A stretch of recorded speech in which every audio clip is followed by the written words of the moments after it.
Thank you for subscribing to Vince Vibes.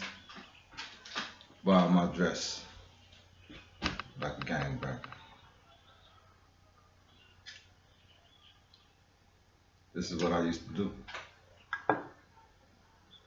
From outlaw rolling 20s, East Side outlaw rolling 20, blood gang. I don't promote it. You know, something we did back in the days as kids. And I learned a lot from it. As a man, I'm 52 years old now. When I look back at my mentality, my values, my morals, I see that I was really like lost, to ever believe or to entertain the thought that a human life, just because you wore blue,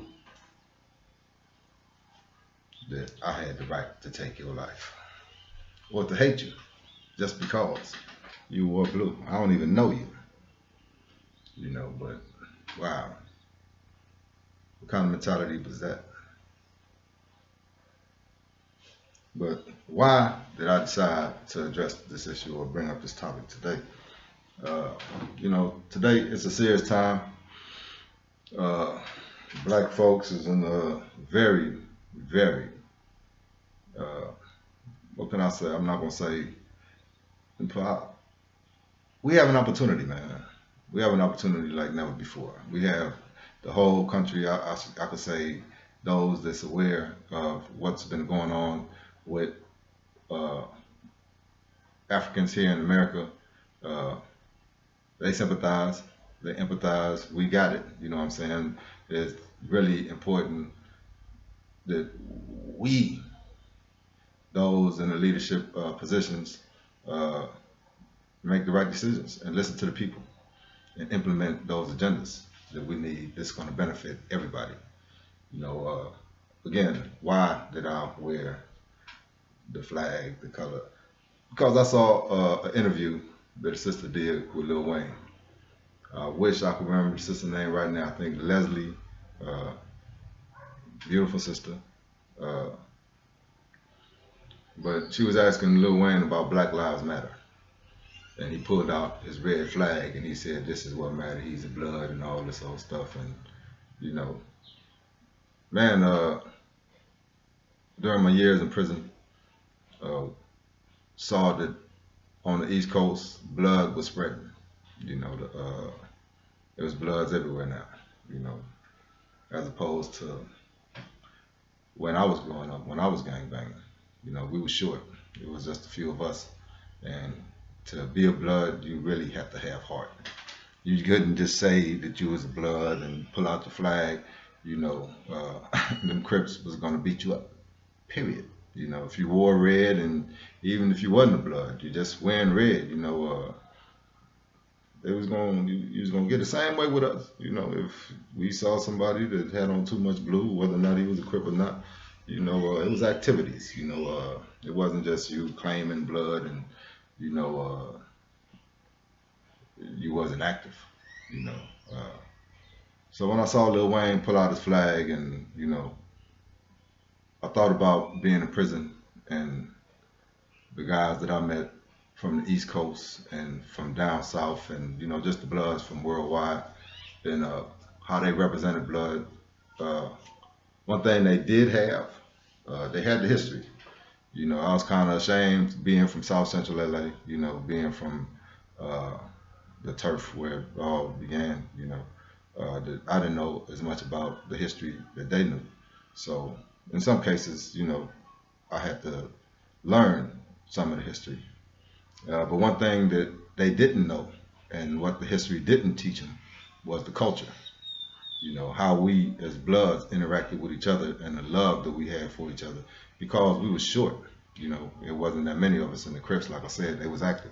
Ain't no such thing as you going walking down the street, being blood. When you wearing colors, and either they're gonna bust on you, they're gonna shoot you, or if it's enough of them, they're gonna rack pack you, or if you if they want to head up fade and you want to head up, where, but it's going to be some activities going on. So just claiming being a blood, it wasn't just, uh, just, you know, but, in today's time, you know, especially those of us that was banging back in them days, most of us has gotten away from that, and we see the error of our ways, the error of our morals and the values, and the majority of my homies, my age, uh, we're trying to do something to make the community better. So when I saw the interview with Lil Wayne, and he was like, Black Lives, if it don't concern him, you know, he rich and all this. So yeah, bruh, man, I applaud all that, homeboy. You know what I'm saying? As a homie, yeah, man, get your money, man. Get your money, bruh. But Black Lives Matter, man. You're a black man. Your kids is black. They're gonna have kids. It's gonna be black. And if you think it's okay, because they rich people get treated the same way. You know what I'm saying? So don't think just because you rich and your kids get pulled over that they not gonna get treated. They ain't gonna know that they Lil Wayne kids. You know what I'm saying? All they gonna see is black skin, bro. You know. And one thing that as I listen to that and listen to you say that, man, I had to think about the dudes that you hang around with and what did they feel about that. You know what I'm saying? And if any one of them, you know what I'm saying? Because I know you got an entourage. You know what I'm saying? If any, just one of them said to you, man, that wasn't cool. You know what I'm saying? Bro, that wasn't cool. You know what I'm saying? And if anybody, one of your G homies, blood, like, you know what I'm saying? Put you down and like, man, come on, G. Yeah, black lives do matter, man. Anybody stand up to you and tell you, homie, that wasn't cool, bro. Yeah, represent the B, man. Represent this, man. Go ahead, man. But elevate that, man. You know what I'm saying? One thing I loved about my New York homies, they organize. You know what I'm saying? Their communication is strong. They go from, like I said, met a lot of them in prison. So you can't go from one prison to the next faking like you somebody that you're not. And they not going to intel, you know what I'm saying, and find out who you are, what you did at the last prison, why you got transferred to this prison, and, your background and everything else. They're going to get all that on you. As soon as you hit that line talking about you a blood, you better not be no buster, because you won't be there long. So I love that structure. But at the same time, I saw that some of the homies, Pistol Pete, they was organizing something else, Black Rose, I think it was. Man, that but I hope it's a success, within the homies, organize and start building on that love. And we got a lot of homies in the industry. Come on, man, believe this. I'm gonna tell you this about me. You know what I'm saying? I'm not gonna tell you I don't want nothing from you. You know what I'm saying? I'm gonna tell you that I got something to offer. I got a clothing line. I got a family fun board game. I got a little bit of knowledge. I'm a real, I don't want to say N word, but I'm a real man, honest, true, loyal. You know what I'm saying? And I got vision, bro. I got vision. You know, and I'm determined and committed to becoming successful. So like I said, just did 26, man. Here in Belize. You know, we can do things together here in Belize, man. You know, check me out, on boy. Yeah, check me out. You know what I'm saying? And let's get this money. But at the same time, I'm gonna tell you like this, bro. Black lives matter to me. You know what I'm saying? Yeah. You know, uh, what's even more important, I'm gonna tell you this. Them Crips my age and older, man. Through my life, they've showed me nothing but love. My first celly in Folsom was a Crip from Long Beach Insane. Man, I knew back in them days. I knew probably when he was on the streets, he was vicious. He probably, killed a lot of homies, but at the same time, when we met, he showed me nothing but love. I didn't have much, but I ate every time he ate. You know, right there in that hot pot. You know, burritos and all kind of stuff. Man, showed me nothing but love. He did not care that I was the blood. That was my first incident of Crips showing me love. Then when I went to the shoe, uh, the homies hollering at me over the tier. Yo, where you from, homie? V-Bone, Outlaw 20s, homie. Yeah, what's up, man? I'm Whoop de Whoop from Campanella Park, Peru. You know, none of the homies asked me, man, what you need, because they know I walked in the door. When you walk in, all the cells is facing the door. So when you walk in, all you got is your bed. You know what I'm saying? So they know. I mean, they came through the same way I came through. So everybody know you ain't got nothing. No toothbrush, no soap, nothing. You know what I'm saying? But it was the Crips, my next door neighbors. They just hollered at me and told me, man, shoot the line, man. Shot the line and gave me all the cosmetics I needed. You know, at that time in my life, I would have never did that for a Crip. Never. But when they showed me that stuck with me, and I was like, wow. Then my next celly, after I left Corcoran Shoot, I went to Folsom, uh, the holdover. Next celly was a homie, Drew from Main Street. And man, we got along pretty good. You know what I'm saying? Nothing but love. But at all times, especially when you're dealing with the other side and there's some kind of hidden tension there, there's a level of respect, that line that we ain't gonna cross. So that made it even better for both of us. You know what I'm saying? Because we knew at any time, we would any level of disrespect, we would have to get it in. So to prevent that, we just made sure we just respected each other, man.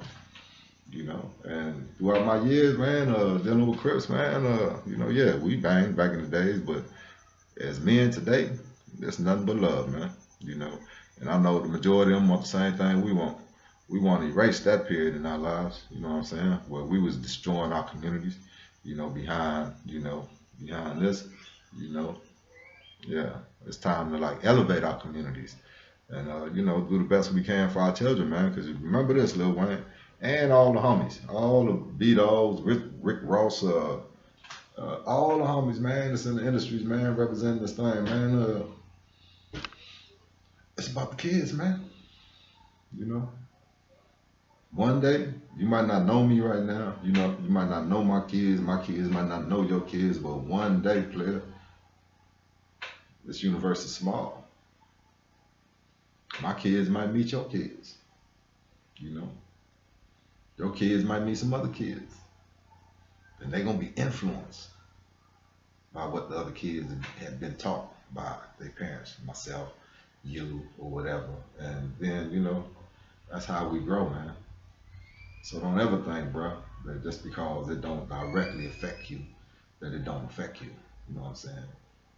This universe is one, and in some kind of way, everything that goes on affect everybody. I just want to say this with the homies from the East Coast and all over, Belize. If you really want to represent this big thing and you got love for the homies that did it before you, look at the videos on YouTube and listen to the homies, the Crips and the Bloods, you know what I'm saying, the G homies that been through it, done, experienced it all, been shot, done killed, whatever, you know what I'm saying? Back in the days where it was like real, you know what I'm saying? Where it was real, man. And listen to what we talking about. We definitely ain't talking about gangbanging, you know what I'm saying? We talking about them kids, man. Them kids. Let's do something for the kids, man. Make sure that, what we went through, they ain't got to go through. And it's just not about no money, man. You know what I'm saying? It's about educating, and finding their purpose. Everybody got a purpose. And if we catch them young, give them the right teaching, the right guidance, they can become greater than Michael Jackson, greater than Tiger Woods, greater than Serena and Venus Williams. One thing, the reason I mention them is because they parents recognized the gifts and the talents in them when they was kids and nurtured them. You know what I'm saying? To greatness. And that's what we need to do. Recognize the greatness in our kids and nurture that. Now stop, man. Come on, man. You too old, bro, to be talking about. Yeah, I know the video was not 2017. You know what I'm saying? I know it was old, and when I saw that, I was like, okay, hopefully by now, the people around you, and elevated your level of consciousness. And bro, I'm gonna tell you this. I'm not condemning you. No, yes I am. Yes, because that wasn't cool. I just pray that no understanding that we all go through our stage of ignorance. You know what I'm saying? But pray that you elevate. You know what I'm saying? You elevate your consciousness and elevate the dude around you, man. So ain't nobody gonna let you say no goofy shit and just let you get away with that, man. You know what I'm saying? Hopefully somebody then said something to you. I was in jail then in 2017. So I'm just seeing the video now. But yeah, man. Uh, the homies worldwide. If you're giving honors to the homies in Cali, you know what I'm saying, and how we moving, uh, the homies trying to they trying to save the hood now, man. You know, we ain't doing that no more. Yeah, we bloods. You know what I'm saying? Well, I'm not in Cali, but I'm just, I believe I can speak for the homies. Some of them, you know what I'm saying? Yeah, some of them definitely can't speak for all of them, but the ones I see, my age and a little older, uh, we trying to do something different, you know. Yeah, we definitely our heart. This is the heart, baby. You know what I'm saying? This is the homies died for this, but now we got to make sure that we live for a greater purpose, and we hold the homies' memories, up high. That whatever we can do for their children, we make sure their children don't go the same way, man. It's time to elevate, bro. You know, once again, respect your music. Keep doing you. But in everything you do, just like your music, just like your life, you know what I'm saying, your marriage, you elevate, man. Being a blood, we elevate, man. You know, come with us, player. Elevate. And you got the resources that can do a whole lot. If you just want to do it for the bloods, then you can just do it for the bloods. You know what I'm saying? You put me in position to do something, then don't worry about what I do with mine. You know what I'm saying? I'm gonna do what I want to do with mine. But if you real about that, yeah, come on, homeboy. You know what I'm saying? Hear me out. I guarantee you ain't gonna be disappointed talking to me. I got plans. I got visions. I got, like I said, a board game. I got a clothing line, energywebteachshirts.com. You know what I'm saying? You go check that out. That's me. You know what I'm saying? Wrote a book. Matter of fact, I'm not going to even talk about the book right now. But it's about the same situation that we're dealing with right now, that I'm talking about right now. Homies, not really understanding, how the culture, that we was raised in as being bloods back in the days, you know. And learn that, man. You want to learn the history, learn that, learn everything. And you'll get a better appreciation for, how we pushing today. Because, wow, back then, pure madness, player. It wasn't nothing that you really want to be a part of for real. But, a lot of lives was taken on both sides. And we trying to get away from that. We trying to live. We trying to have money. We trying to enjoy our life. So, whatever you can do to add to that blood, do that. Be that. Hollering at you. Yeah. My name is Vincent Andy Eugenio Gamboa, also known as Vicious Bone from Outlaw Rolling 20s, East Side Blood Gang. Don't promote that no more. I just said that so you'll have a full understanding of why I came with the red. But my whole message really is like, bruh, Lil Wayne, all the rest of the homies that's in the industry, promoting this beat thing, man. Elevate, man. Black Lives Matter, player. You know what I'm saying? Put your money behind us, man. You know, it's a lot of homies, man, that can use your help. And we doing positive things in the hood, or we trying to. You know what I'm saying? But we need financial assistance. Do your research, man. You know what I'm saying? And come through. Blessings.